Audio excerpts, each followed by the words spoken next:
आप देख रहे हैं सुनील श्रीवास्तव के साथ हिंदी स्टोरी। अच्छी लगा करे तो सब्सक्राइब कर लिया करो। दोस्तों, एक राजा था और राजा के पास एक सुंदर सा आलीशान महल था और उस महल के अंदर एक सुंदर सा बगीचा था।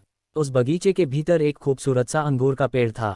एक चिड़िया वहां आती थी और रोज अंगूर खा जाती थी, लेकिन दिक्कत यह थी कि चिड़िया मीठे मीठे अंगूर तो खा जाती थी और खट्टे खट्टे अंगूर नीचे गिरा देती थी। यह सिलसिला काफ़ी दिनों तक चलता रहा। क्या आपकी कोई कीमत है? Best motivational story in Hindi. भरोसा रखिए, भरोसा रखिए। लेकिन इस दृश्य को बगीचे का माली रोजाना देखता था।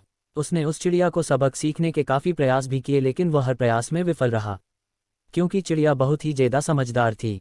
आखिरकार चिड़िया से परेशान होकर बगीचे का माली राजा के पास गया और राजा को बोला, महामहिम, एक निवेदन है, हमारे बगीचे में जो अंगूर की बेल लगी है उसे खतरा है। राजा ने कहा, ठीक है, इस काम को मैं स्वयं करूंगा। अब राजा पूरे ध्यान से चिड़िया को देख रहा था और मौका मिलते ही राजा ने चिड़िया को पकड़ लिया। अब चिड़िया की समझदारी देखिए आप। उसने राजा को कहा कि राजा साहब, मुझे छोड़ दीजिए, मैं आपको 4 ज्ञान की बातें बता सकती हूँ। राजा ने बोले, ठीक है, चल बता, आपसे क्या छीन सकता है। आलसी आदमी की कहानी, हमारी सोच। Thinking best inspirational story. पहली यह कि हाथ आए शत्रु को कभी नहीं छोड़ना चाहिए। दूसरी, अनजान बात पर कभी विश्वास नहीं करना चाहिए। तीसरी, जो हो गया उस पर पश्चाताप नहीं करना चाहिए। और चौथी, बताने से पहले राजा को बोली कि राजा साहब, मेरा दम घुट रहा है, आप मुझे ढीला छोड़े, मैं आपको बताती हूँ। और चिड़िया उड़ गई और बोली, मेरे पेट में 2 हीरे हैं। राजा को पश्चाताप होने लगा। राजा गुस्से से हो गया।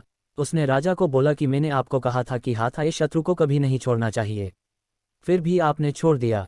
मैंने आपको कहा था कि अनजान बातों पर विश्वास नहीं करना चाहिए, लेकिन आपने किया कि मेरे पेट में 2 हीरे हैं, जो कि संभव ही नहीं है। और जो हुआ उस पर ज़्यादा नहीं सोचना चाहिए, लेकिन आप फिर भी सोच रहे हो।